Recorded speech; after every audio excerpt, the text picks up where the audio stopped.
Voyons comment personnaliser les dessins. Insérons un plan. Sélectionnons l'objet correspondant du menu et cliquons dans le dessin pour l'insérer en définissant le décalage et le nom. Le plan est ajouté dans le navigateur, donc nous pouvons le visualiser. Pour personnaliser le plan, nous pouvons tout d'abord activer et désactiver l'affichage des catégories d'objets depuis le panneau de visibilité. Par exemple, les blocs 3D. Nous pouvons changer le style d'affichage des calques de chaque objet. Nous avons des styles par défaut à disposition.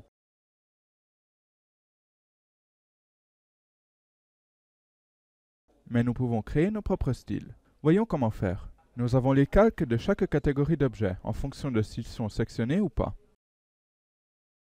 Pour les arbres et les blocs 3D, nous avons 3 calques.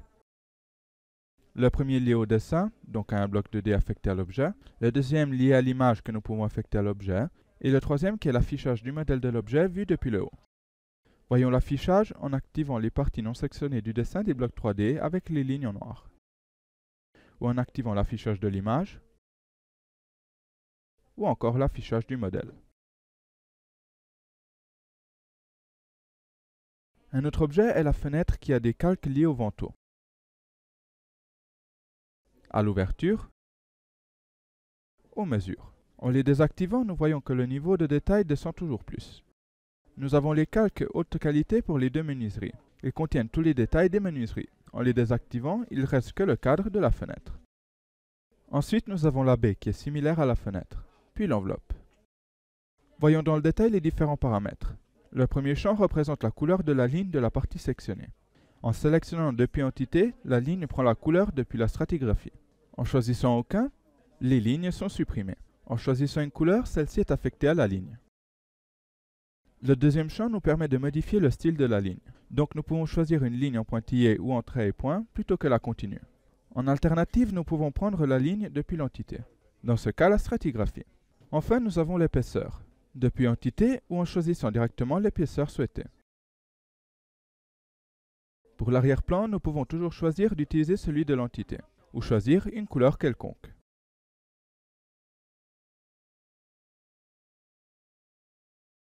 Ensuite, nous avons le motif. Nous pouvons sélectionner le motif depuis l'entité, ou choisir une couleur manuellement. Enfin, nous avons l'épaisseur. Toutes ces propriétés sont présentes pour les parties sectionnées et celles non sectionnées, et pour tous les objets. Nous pouvons encore désactiver ou activer la visibilité des objets.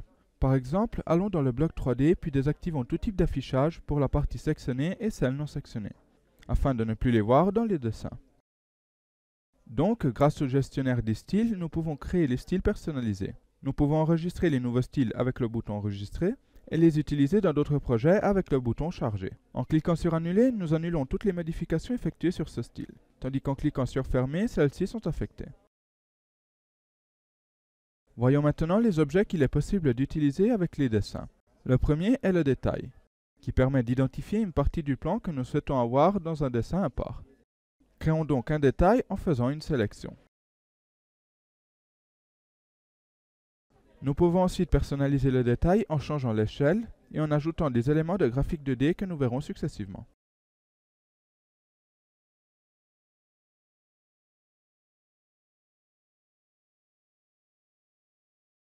Retournons dans le niveau et sélectionnons l'objet stratigraphie. En sélectionnant un mur, nous créons une étiquette avec le détail de la composition du mur. Voyons ensuite l'échelle graphique. Nous l'insérons dans le dessin et nous pouvons la personnaliser en indiquant le nombre de segments et la hauteur.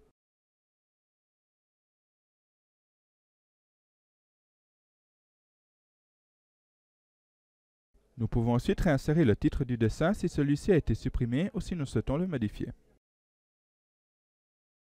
Enfin, nous avons la légende des stratigraphies.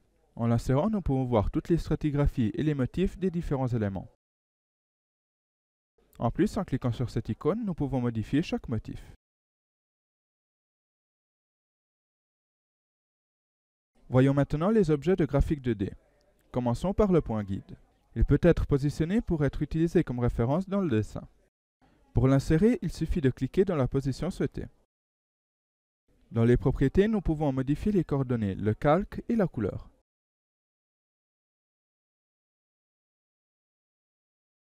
Nous avons aussi la ligne guide, qui permet d'insérer une ligne de référence librement dans le dessin. Ensuite, voyons la ligne guide parallèle. Nous pouvons l'utiliser toujours comme référence, et elle permet d'insérer une ligne parallèle avec un décalage depuis notre ligne de référence du dessin. Ensuite, nous avons les grilles magnétiques de différents types. La première est la grille rectangulaire. Nous choisissons le nombre de lignes et de colonnes, puis les dimensions pour l'insérer. Nous pouvons ensuite la déplacer ou la personnaliser depuis les flèches qui s'affichent en sélectionnant une partie de la grille. Par exemple, nous pouvons ajouter un nouvel élément. Nous pouvons modifier la longueur du segment sans modifier la longueur totale. Nous pouvons supprimer un élément. Nous pouvons joindre deux parties de la grille ou joindre tout le côté de la grille. En cliquant sur le point central, nous pouvons diviser le côté en plusieurs parties. Les autres grilles magnétiques fonctionnent de façon similaire. Nous avons la grille radiale, indiquant toujours le nombre de lignes et de colonnes. Les fonctionnalités sont similaires, donc nous pouvons ajouter un segment, en changer la longueur,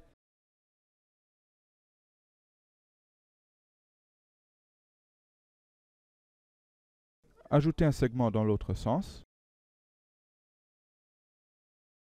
ou sélectionner Reconstruire, avec lequel définir tout d'abord l'angle qui doit être occupé par la grille, et ensuite le nombre de parties à diviser. Ensuite, nous avons la grille rectangulaire double. Nous indiquons toujours le nombre de lignes et de colonnes.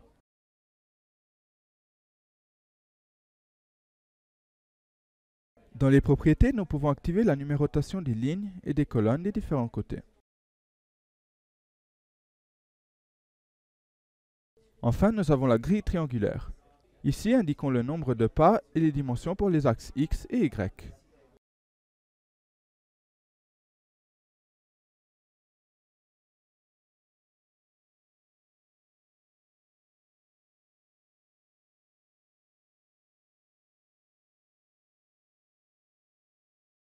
Voyons à présent la polyligne.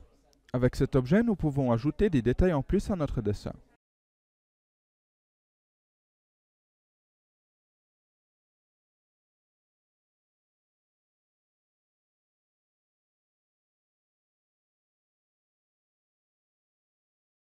Une fois dessinée, nous pouvons la personnaliser depuis les propriétés, en ajoutant un symbole au début et à la fin et en définissant leurs dimensions,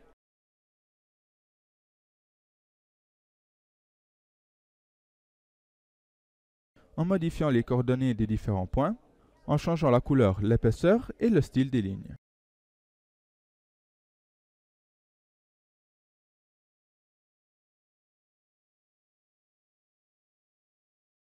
Ensuite, nous avons la ligne avec les mêmes propriétés.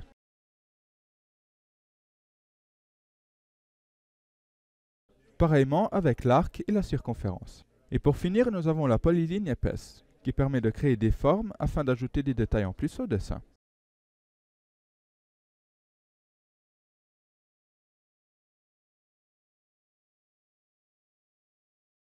Ensuite, nous avons la section dédiée aux blocs et aux images. Commençons par le bloc 2D.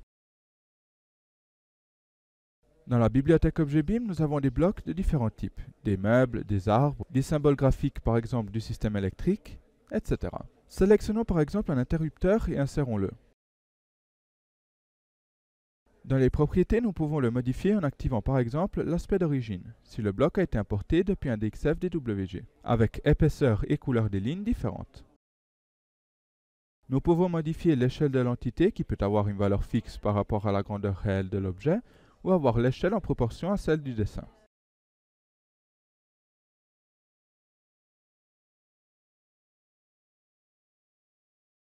Ensuite, nous avons des images et les images raster, que nous pouvons importer comme référence pour le dessin. Voyons aussi comment coter ce dessin. Tout d'abord, créons un style simple du dessin pour que l'on puisse mettre les cotes en évidence. Donc masquons les blocs 3D, puis sélectionnons simultanément, en tenant la touche CTRL du clavier enfoncé, les enveloppes horizontales, les dalles et les planchers. Affectons-y un arrière-plan blanc et comme motif aucun.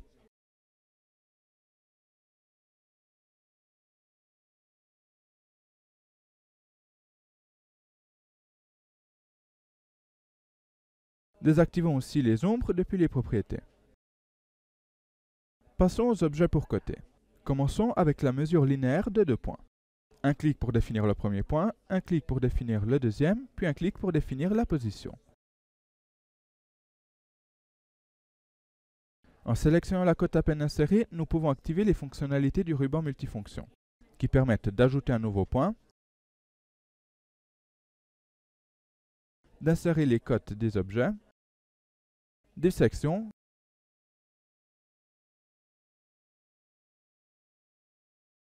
ou même des profils.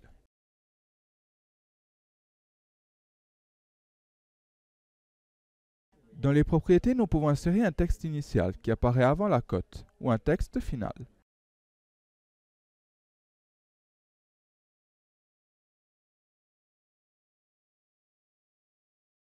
Nous pouvons modifier la police de la mesure, sa grandeur et sa couleur.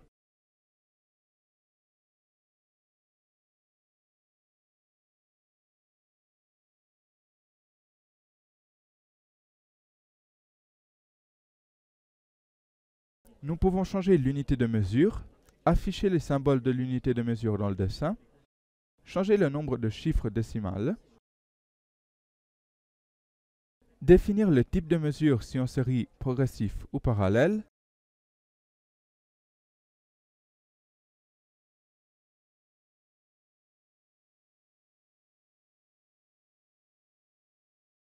la position du texte si en dessus ou en dessous de la ligne. Nous pouvons changer le symbole qui indique la mesure et sa dimension, la longueur des extrémités, la distance du texte depuis la ligne et l'échelle.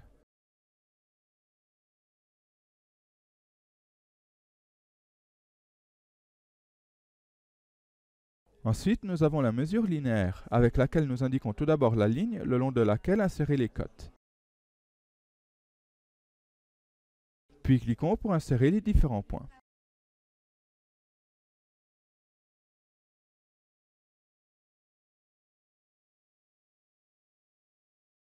Les fonctionnalités du ruban multifonction et les propriétés sont les mêmes de l'objet précédent. Continuons avec la mesure d'angle.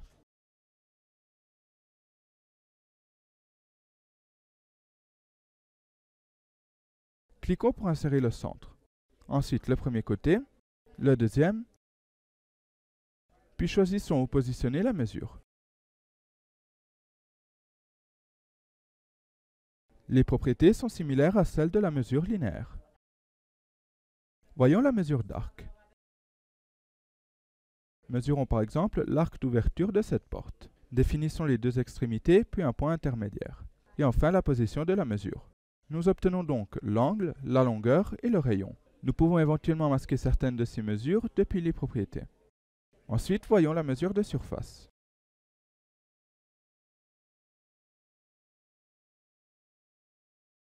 Utilisons-la pour mesurer la surface de la terrasse. Il suffit de dessiner le périmètre.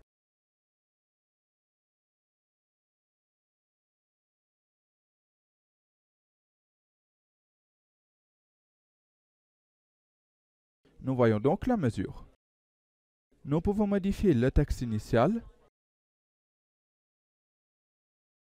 afficher l'unité de mesure, mettre en évidence la surface mesurée, changer la couleur et l'épaisseur des lignes.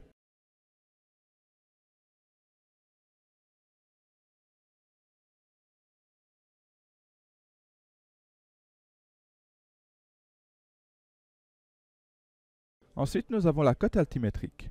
Cliquons pour l'insérer. Dans les propriétés, nous pouvons indiquer le niveau de référence et le décalage. Ensuite, nous avons les propriétés déjà vues avec les autres mesures. Passons à la cotation pièce. Ici, nous avons plusieurs automatismes pour relever automatiquement les cotes internes. Une cote perpendiculaire à un mur,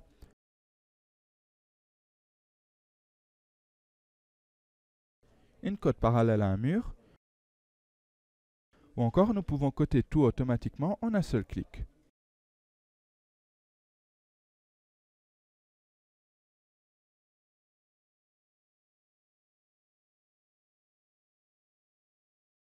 Enfin, nous avons le mètreur, qui ne dessine pas sur le dessin, mais permet de relever des mesures linéaires, d'angle ou la cote d'un point.